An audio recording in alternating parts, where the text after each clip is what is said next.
بسم اللہ الرحمن الرحیم۔ رسول اللہ صلی اللہ علیہ وآلہ وسلم نے ارشاد فرمایا، اس ذات کی قسم جس کے ہاتھ میں میری جان ہے، اگر تم نافرمانوں کے عذاب کے متعلق جان لو جو میں جانتا ہوں تو تم زیادہ رو اور کم ہنسو۔ رسول اللہ صلی اللہ علیہ وآلہ وسلم نے ارشاد فرمایا، وہ امام تمہیں نماز پڑھائیں گے، چنانچہ اگر انہوں نے درست پڑھائی تو تمہارے لیے اجر ہے، اور اگر انہوں نے غلطی کی تو تمہارے لیے اجر ہے اور ان پر گناہ ہے۔ رسول اللہ صلی اللہ علیہ وآلہ وسلم نے ارشاد فرمایا، جب تم میں سے کوئی لوگوں کو نماز پڑھائے تو وہ تخفیف کرے، کیونکہ ان میں بیمار، ضعیف اور بوڑھے ہوتے ہیں، اور جب تم میں سے کوئی شخص اکیلا نماز پڑھے تو پھر جس قدر چاہے لمبی پڑھے۔ رسول اللہ صلی اللہ علیہ وآلہ وسلم نے ارشاد فرمایا، میں لمبی نماز پڑھنے کے ارادے سے نماز شروع کرتا ہوں، لیکن پھر میں بچے کے رونے کی آواز سنتا ہوں تو میں اپنی نماز تخفیف کر دیتا ہوں، اس لیے کہ میں جانتا ہوں کہ اس کے رونے کی وجہ سے اس کی والدہ غمگین ہوتی ہے۔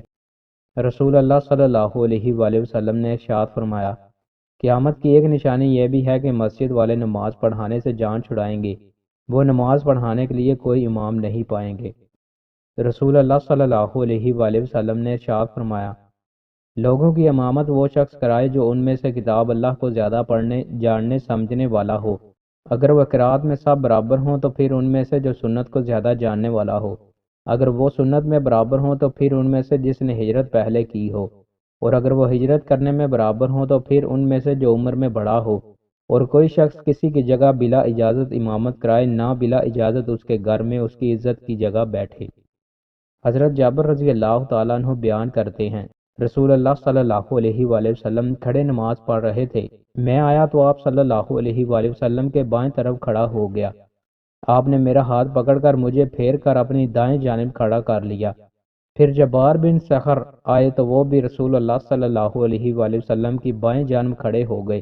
آپ صلی اللہ علیہ وآلہ وسلم نے ہمیں ہمارے ہاتھوں سے پکڑ کر پیچھے ہٹایا، حتیٰ کہ آپ نے ہمیں اپنے پیچھے کھڑا کر دیا۔ حضرت ابو دردہ رضی اللہ تعالیٰ عنہ بیان کرتے ہیں، رسول اللہ صلی اللہ علیہ وآلہ وسلم نے ارشاد فرمایا، روز قیامت اللہ کے ہاں سب سے برا مقام اس عالم کا ہوگا جو اپنے علم سے فائدہ حاصل نہیں کرتا۔ دوستو، مزید اچھی ویڈیوز کے لیے ہمارے چینل کو سبسکرائب لازمی کریں۔ بہت شکریہ۔